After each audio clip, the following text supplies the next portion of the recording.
पिछले 13-14 सालों से पाकिस्तान की क्रिकेट टीम में अकमल बरादरान का एक बड़ा नाम रहा है। कामरान अकमल, उमर अकमल और अदनान अकमल, ये तीनों भाई पाकिस्तान क्रिकेट टीम की नुमाइंदगी इंटरनेशनल लेवल पर भी कर चुके हैं। ये तीनों मायनाज विकेट कीपर बैट्समैन थे। एक वक्त ऐसा भी था जब कामरान अकमल और उमर अकमल दोनों पाकिस्तान क्रिकेट टीम की जान थे। दोनों बैक वक्त कौमी टीम का मुख्तलिफ मौकों पर हिस्सा भी रहे हैं, मगर टैलेंटेड होने के साथ साथ अकमल बरादरान शुरू से ही टीम के मतनाज़ा किरदार भी रहे हैं। 2007 में जब शुएब मलिक को कौमी टीम का कप्तान बनाया गया तो बाकायदा टीम में पार्टीबाजी और धड़ेबंदियों की इतलात आने लगी और इन धड़ेबंदियों का मास्टरमाइंड कामरान अकमल को करार दिया गया। इसके अलावा जब 2008-9 में उमर अकमल को डेब्यू करवाया गया तो इनके भी टैलेंट के सभी दिलदादा हो गए। इनमें भी क्रिकेट की सलाहियतें कूट कूट कर भरी थी, मगर मौसूफ भी जल्द अपने बड़े भाई की तरह मतनाज़ा तीन किरदार बन गए। लाहौर में ट्रैफिक वार्डन के झगड़े की बात हो या फैसलाबाद के मुनव्वर थिएटर में गुलगपाड़ा, कोच मिकी आर्थर के साथ लफ्जी जंग हो या दूसरे प्लेयर्स के साथ झगड़ा, ये हर काम में सरे फहरिस्त रहे, जो आहिस्ता आहिस्ता विकेट कीपर की ये फैमिली कौमी टीम से बाहर होती चली गई। मगर साल 2015-16 में इसी फैमिली का एक और फर्द बाकायदा कौमी टीम का हिस्सा बना और सिर्फ 1 साल के मुख्तसर अरसे में कौमी टीम का मुस्तकिल मेंबर भी बन गया। मेरे ख्याल से आप अब तक समझ चुके होंगे इस मायनाज मिडिल ऑर्डर बैट्समैन का नाम बाबर आजम है। ये कामरान अकमल, उमर अकमल और अदनान अकमल के कजन हैं। ये इस वक्त पाकिस्तान के तीनों फॉर्मेट्स का भी हिस्सा हैं और पाकिस्तान की ओडीआई क्रिकेट टीम के वाइस कैप्टन भी हैं और पाकिस्तानी स्क्वाड के मुस्तकिल मेंबर भी बन चुके हैं। व्यूअर्स, बाबर आजम 15 अक्टूबर 1994 को जिंदा दिलाने शहर लाहौर में पैदा हुए। इनका बचपन अंदरूने लाहौर की गलियों और मोहल्लों में टेप बार से क्रिकेट खेलते हुए गुजरा।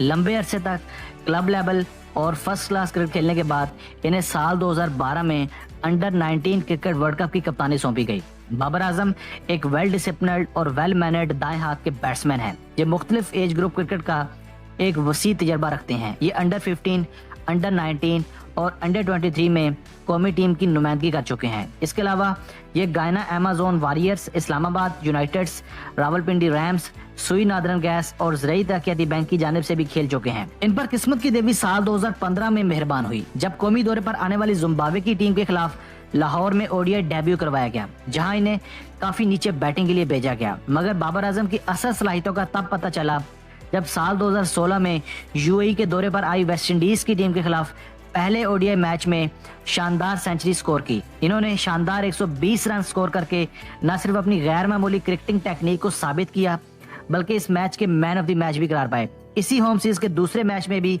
बाबर आजम ने वही शानदार कारकर्दगी दिखाई और एक मरतबा फिर वेस्ट इंडीज बॉलर्स को आउट क्लास करते हुए एक और सेंचुरी स्कोर की। 2 लगातार सेंचुरी स्कोर करने के बाद बाबर आजम के पास अब ये सुनहरी मौका था कि वो सेंचुरीज की हैट्रिक करके खुद को उन अजीम बैट्समैन की फहरिस्त में शामिल करवा लेते जिनके पास ये रिकॉर्ड्स थे। और जब तीसरे ओडीआई में भी बाबर आजम ने 106 बॉल्स पर 117 रन स्कोर किए तो ये पाकिस्तान के तीसरे ऐसे बैट्समैन बन गए जिन्होंने सेंचुरीज की हैट्रिक की। नाज़रीन, 3 लगातार ओडीआई सेंचुरी स्कोर करने के बाद कई बड़े रिकॉर्ड्स खुद ब खुद बाबर आजम की झोली में आन गिरे। मसलन 3 वनडे मैचेस की सीरीज में सबसे ज्यादा 360 रन बनाने का रिकॉर्ड और इसके अलावा 3 ओडीआई मैचेस में 350 से ज्यादा रन बनाने का रिकॉर्ड भी शामिल है। ओडीआई सीरीज में शानदार कारकर्दगी दिखाने के बाद बाबर आजम को वेस्ट इंडीज के खिलाफ टेस्ट डेब्यू 13 अक्टूबर 2016 को ही करवाया गया। ये एक day and night test match था। इन्होंने जब अपने पहले ही टेस्ट की पहली इनिंग में 69 रन स्कोर किए तो इसी के साथ Babar Azam day and night test के डेब्यू मैच में भी 50 स्कोर करने वाले पहले बैट्समैन भी बन गए। दोस्तों, 19 जनवरी 2017 को ऑस्ट्रेलिया के खिलाफ बाबर आजम तीसरे ओडीआई मैच में तेज तरीन 1000 रन स्कोर करने वाले ज्वाइंट प्लेयर भी बन गए। इन्होंने ये कारनामा अपने 21वें मैच में सर अंजाम दिया। बाबर आजम के अलावा साउथ अफ्रीका के डीकॉक, इंग्लैंड के जोनाथन ट्रॉट, इंग्लैंड ही के केविन पीटरसन और वेस्ट इंडीज के सर वेबर रिचर्ड्स 21 मैचेस में ये कारनामा सर अंजाम दे चुके हैं।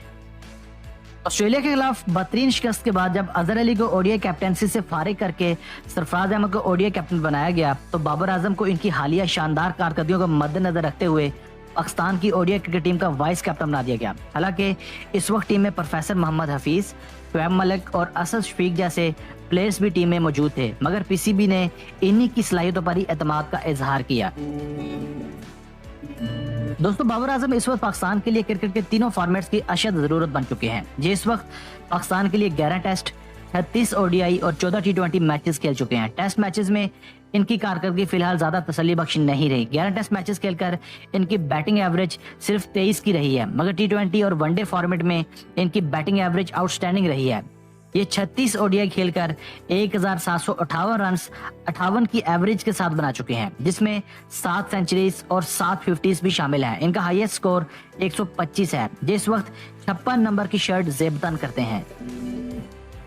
व्यूअर्स, बाबर आजम की रन्स बनाने की मुश्किल मिजाजी और बर्क रफ्तारी से इस वक्त पूरी दुनिया मुतासिर है। खासतौर पर इंडियन मीडिया इस मायना यंगस्टर को 10 में से 10 नंबर देने पर तुला है, जबकि कुछ माहिरीन क्रिकेट इनको पाकिस्तान के विराट कोहली भी करार देते हैं। जबकि चंद इंडियन क्रिकेट एक्सपर्ट्स के मुताबिक बाबर आजम बहुत जल्द सेंचुरीज की दौड़ में विराट के नजदीक पहुंच सकते हैं, क्योंकि कैरियर के आगाज में सेंचुरीज बनाने की इस रफ्तार से सभी मुतासिर हैं। इनका चारों जानब चलने वाला बल्ला और इनकी बला की खुद एतमादी ये साबित करती है कि बाबर आजम न सिर्फ एक वर्ल्ड क्लास बैट्समैन हैं, बल्कि हर तरह के कंडीशंस और हर तरह के प्रेशर में भी भरपूर परफॉर्म करने की सलाहियत रखते हैं। आखिर में अल्लाह ताला से दुआ है कि बाबर आजम पाकिस्तान की कामयाबियों में ऐसे ही हमेशा मौसर किरदार अदा करते रहें और पाकिस्तान को मैचेस भी जितवाते रहें। आमीन।